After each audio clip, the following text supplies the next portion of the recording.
Assalamualaikum warahmatullahi wabarakatuh. Halo semuanya, di sini dengan kelompok 13 bersama saya Ilham Aditya dengan NPM 2212011665. Saya Siti Kalia Rauda Zahra dengan NPM 2212011134. Saya Puan Nabila Azhara Maharani dengan NPM 221201112.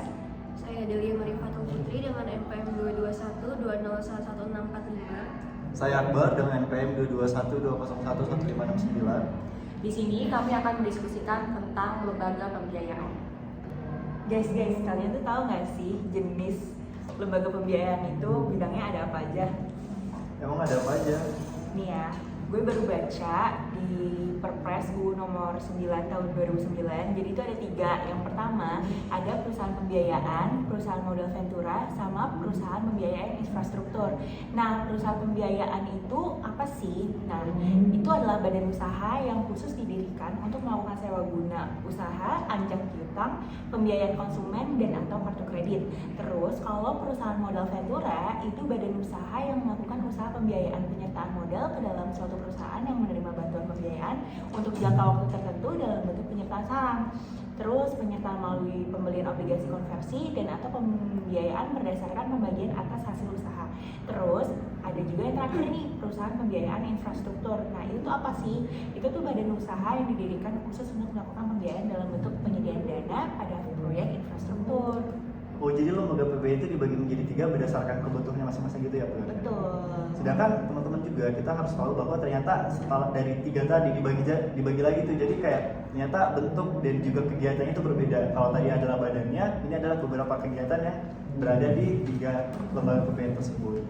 Kalau misalnya kita lihat kegiatan usaha di perusahaan pembiayaan itu meliputi yang pertama ada sewa guna usaha, kemudian ada anjak piutang, ada usaha kartu kredit, dan juga pembiayaan konsumen. Terus kalau kita ngelihat dari kegiatan usaha perusahaan modal ventura, itu dia meliputi penyertaan saham, kemudian penyertaan melalui pembelian obligasi konversi, dan juga pembiayaan berdasarkan pembagian atas hasil usaha. Dan yang lebih menarik lagi, tadi juga sempat di-highlight juga oleh Puan bahwa ada yang ketiga yaitu perusahaan pembiayaan infrastruktur. Kayaknya ini sedikit menarik ya, karena kita kayaknya baru juga dengar, tapi ternyata walaupun baru dengar, tapi ternyata sangat relate dan berada di sekitaran kita juga. Itu bentuk kegiatannya yang pertama adalah pemberian pinjaman langsung untuk pembiayaan infrastruktur. Kemudian selanjutnya adalah refinancing atau infrastruktur yang telah dibiayai pihak lain, dan pemberian pinjaman subordinasi yang berkaitan dengan pembiayaan infrastruktur. Kemudian itu adalah 3 kegiatan pokok dari infrastruktur. Sedangkan ada beberapa kegiatan lain yang bisa menunjang kegiatan lembaga pembiayaan infrastruktur. Yang itu yang pertama adalah pemberian dukungan kredit, kemudian pemberian jasa konsultasi. Jadi lembaga pembiayaan itu juga bisa buat kita konsultasi loh, kayak misal teman-teman membangun buat infrastruktur, kemudian kita bisa menerapkan konsultasi ini kayak misal berapa sih biaya dan sebagainya, bagaimana metode untuk lembaga pembiayaan dan sebagainya. Kemudian selanjutnya adalah penyertaan modal, usaha pencarian swot market yang berkaitan dengan pembiayaan infrastruktur, dan yang terakhir adalah kegiatan atau pemberian fasilitas lain yang berkaitan dengan pembiayaan infrastruktur setelah memperoleh persetujuan dari menteri. Jadi infrastruktur ini sangat dekat dan erat kaitannya dengan pemerintahan juga, teman-teman. Jadi kayak banyak banget tuh yang pembangunan infrastruktur yang membutuhkan izin dari pemerintah. Nah, terus itu kan ada 3 kan tadi, ada perusahaan pembiayaan, perusahaan modal ventura, sama perusahaan yang infrastruktur. Nah, jadi kalau bentuk hukum dari perusahaan pembiayaan itu dia bisa berupa perseroan terbatas ataupun koperasi. Sedangkan kalau yang perusahaan modal ventura itu dia bisa perseroan terbatas, koperasi, dan juga perseroan komuniter. Jadi nambah 1 tuh bentuknya kalau si PNV gitu. Terus kalau tata cara pendiriannya, yang pertama itu tata cara pendirian perusahaan pembiayaan. Yang pertama itu mesti ada akta pendirian, yang itu input di dalamnya ada kayak anggaran dasar dan sebagainya. Itu juga tuh kayak ada siapa dewan komisarisnya, anggotanya siapa, ada data juga pemegang sahamnya itu siapa. Terus kalau di perusahaan pembiayaan ini dia mesti ada kayak rencana kerja minimal tuh 2 tahun. Jadi kayak ke depannya mau ngapain itu udah harus ada. Terus juga harus ada bukti kesiapan operasional. Terus juga ada sistem dan juga prosedur itu gimana, struktur organisasi dalam perusahaan tersebut juga gimana. Terus juga dia mesti ada bukti pelunasan itu yang dia berupa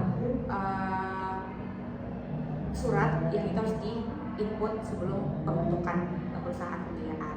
Sedangkan kalau tata cara pendirian perusahaan modal ventura kurang lebih sama, tapi yang pertama itu dia ada akta pendirian yang udah disahkan sama menteri. Terus kedua ada data kepemilikannya, PNV Indonesia apa, terus juga ada data anggota, terus juga data pemegang saham, ada risalah RUPS-nya, terus juga ada fotokopi bukti pelunasannya, terus rencana kerjanya kalau misalnya perusahaan pembiayaan tadi minimal 2 tahun, kalau PNV itu dia minimal 5 tahun gitu. Jadi itu yang membedakan. Terus kalau pendirian, tata cara pendiriannya si PNV itu diatur di Peraturan Otoritas Jasa Keuangan Nomor 34 tahun 2015.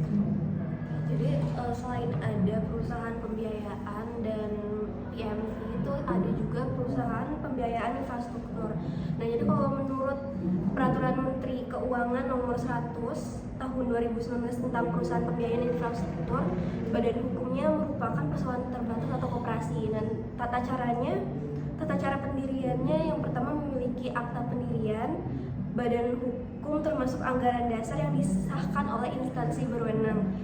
Terus yang kedua data direksi atau pengurus dan komisaris atau pengawas. Terus yang ketiga data pemegang saham. Yang keempat sistem dan prosedur kerja, struktur organisasi dan personalia. Terus yang kelima ada rencana kerja minimal untuk 5 tahun ke depan. Kemudian ada bukti kesiapan operasional. Selanjutnya ada perjanjian usaha patungan antara pihak asing dan pihak Indonesia bagi perusahaan patungan. Yang terakhir ya guys, itu ada pedoman pelaksanaan penerapan prinsip mengenai nasabah gitu. Nah, kalian tahu nggak sih sebenarnya ada persamaan dan juga perbedaan dari ketiga lembaga ini? Kalau misalkan dari persamaan, kayak tadi udah disebutkan ya sama Puan ataupun Akbar. Kayak misalkan ya sama-sama lembaga yang membiayai dari itu modal ataupun dana. Terus juga diawasi oleh OJK dan berbentuk bisa perseroan terbatas, koperasi ataupun tadi yang udah disebutin oleh karya.